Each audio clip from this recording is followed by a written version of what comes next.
अब बच्चों हम लोग क्वेश्चन नंबर 4 डिस्कस करेंगे। क्वेश्चन नंबर 4 में बच्चों एक सीक्वेंस ऑफ रिएक्शन दिया हुआ है। कहता है considering the reaction sequence given below the correct statement. और बच्चों यहाँ पर जो भी अननोन प्रोडक्ट है उससे रिलेटेड कुछ स्टेटमेंट दिए हुए हैं और हमें उन स्टेटमेंट पर चर्चा करनी होगी, मतलब करेक्ट स्टेटमेंट निकालने होंगे। बच्चों पहला जो रिएक्शन है कार्बोक्सिलिक एसिड का red phosphorus followed by hydrolysis है। इसका नाम होता है बच्चों HVZ reaction. Hell Volhard Zelinsky NCERT का रिएक्शन है बच्चों। इसमें क्या होता है, अल्फा कार्बन पर हैलोजिनेशन हो जाता है। ये अल्फा कार्बन है, इस पर क्या हो जाता है बच्चों, हैलोजिनेशन हो जाता है। तो हमें क्या करना है, ये जो अल्फा कार्बन है यहाँ पर बच्चों एक ब्रोमीन जोड़ देना है। क्लियर है, बस इतना ध्यान रखना है। HVZ रिएक्शन है और अल्फा कार्बन पर हैलोजिनेशन होता है। कोई मैकेनिज्म में जाने की ज़रूरत है नहीं, डायरेक्ट याद रखना है। उसके बाद बच्चों तो ये जो बना वो बन गया P प्रोडक्ट। क्या बन गया बच्चों, P प्रोडक्ट। ठीक है, बहुत अच्छी बात है। अब बच्चों यहाँ पर जो दूसरे स्टेप में जो रिएक्शन है वो बेसिकली सोचिए कौन सा रिएक्शन है। एमीन चैप्टर का रिएक्शन है बच्चों गैब्रियल 1 डिग्री एमीन सिंथेसिस। ठीक है ना। तो इसमें बच्चों यहाँ पर देखिए N-1 न्यूक्लियोफाइल है। ये न्यूक्लियोफाइल बन करके इस वाले कार्बन पर अटैक करेगा और यहाँ से बच्चों हैलोजन रिमूव हो जाएगा। जैसे ही हैलोजन रिमूव होगा तो फाइनली यहाँ पर Q का फॉर्मेशन हो जाएगा। Q क्या बनेगा, मैं लिख रहा हूँ, SN2 रिएक्शन होगा। रिएक्शन का मैकेनिज्म क्या होगा बच्चों, SN2। तो यहाँ से C डबल बॉन्ड हो, यहाँ पर भी C डबल बॉन्ड हो, और इस N से जुड़ जाएगा कौन, इस N से जुड़ेगा बच्चों CH। इस CH से जोड़ देंगे हम यहाँ पर CH3, और फिर इसी CH से हम यहाँ पर जोड़ देंगे कार्बोक्सिलिक एसिड। यहाँ तक आपको समझ में आ गया होगा। अब उसके बाद ये तो हो गया, ठीक है। अभी हमें Q के बारे में नहीं बोलना चाहिए क्योंकि अभी इसमें और भी स्टेप होने हैं बच्चों। इसके बाद बच्चों देखो यहाँ पर बेसिक मीडियम में हाइड्रोलाइसिस किया हुआ है। क्या किया हुआ है बच्चों, बेसिक मीडियम में हाइड्रोलाइसिस है, और फाइनली लास्ट में एसिडिफिकेशन भी किया है। कुल मिलाकर बात यह है कि जब हम इस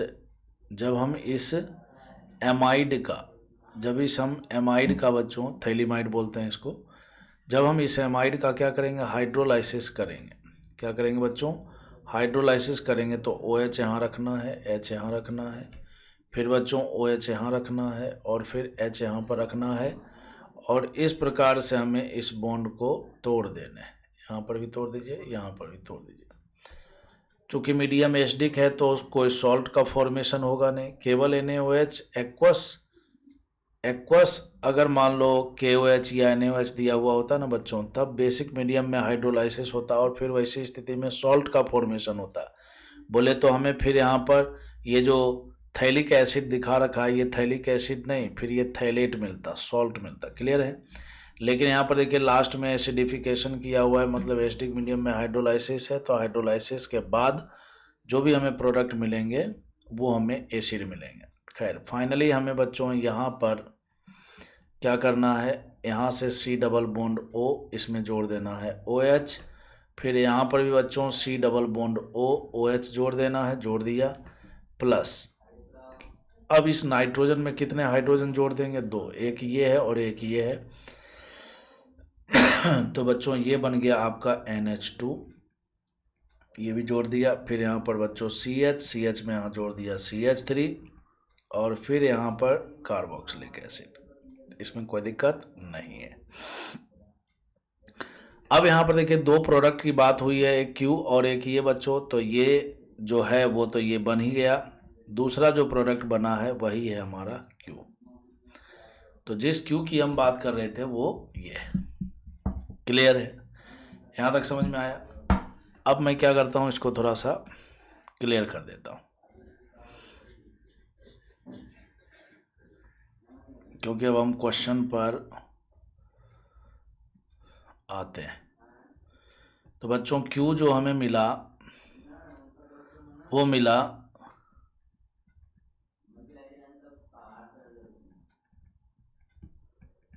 ये मिल गया। वैसे आप इसका नाम भी जानते होंगे, एलानिन बोलते हैं। क्या बोलते हैं बच्चों? एलानिन। ये एक एमिनो एसिड है, ये एक एमिनो एसिड है और इसका नाम है एलानिन। वैसे इसकी ज़रूरत नहीं है, केवल नॉलेज के लिए बता रहा हूँ, कनेक्टिविटी के लिए। फिर कहता है बच्चों कि जो P है, ये P can be reduced to primary alcohol by using NaBH4। बच्चों ये गलत बोल दिया। सबसे इम्पोर्टेंट बात यह है कि NaBH4 के द्वारा इस कार्बोक्सिलिक एसिड का तो रिडक्शन ही नहीं होना है। तो कुल मिलाकर ये हो गया गलत। आ रहा है समझ में? हाँ, इस NaBH4 में जो H माइनस यहाँ पर जनरेट होगा BH4 माइनस के द्वारा, उस H माइनस का अटैक यहाँ पर जरूर होगा। मतलब जैसे ये मैं इसलिए बता रहा हूँ क्योंकि आपके दिमाग में आएगा कि कौन सा प्रोडक्ट बनेगा। तो H माइनस का इसके ऊपर अटैक होगा बच्चों, और अटैक से यहाँ पर जो प्रोडक्ट बनेंगे वो बनेंगे ये।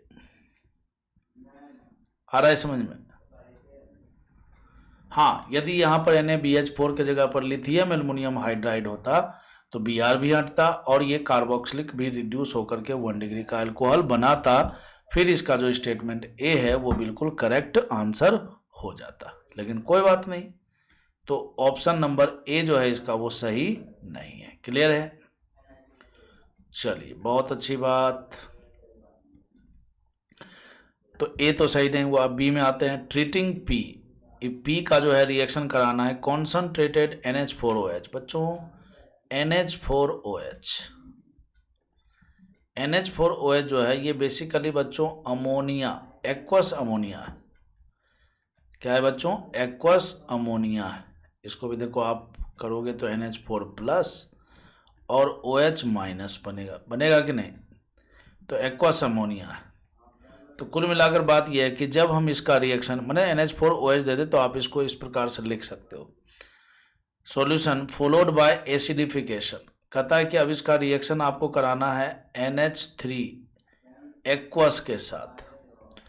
बच्चों H2O और NH3 में अच्छा न्यूक्लियोफाइल कौन होगा? NH3 ही होगा। तो ऑब्वियस ही बात है, इसका अटैक यहाँ पर कराएंगे।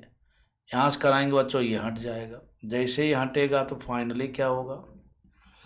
फाइनली ये होगा कि यहाँ पर ये CH और यहाँ पर बच्चों NH3 आपको जोड़ देना है, और सॉरी NH3 ने NH2 होगा, और फिर बच्चों यहाँ पर कार्बोक्सिलिक लगा देना है। लगा दिया। तो कहता है कि गिव्स Q, मतलब यहाँ से भी प्रोडक्ट वही मिल रहा है जो प्रोडक्ट उधर से मिला। तो ये बात बिल्कुल सही है, तो बी इसका करेक्ट आंसर है। फिर कहता है बच्चों ट्रीटिंग Q। अब ये जो Q है इसका रिएक्शन अगर NaNO2 प्लस HCl के साथ कराया जाए तो क्या होता है? तुरंत ये 1 डिग्री एमीन कन्वर्ट हो जाता है डाईएजो ग्रुप में। किसमें बच्चों?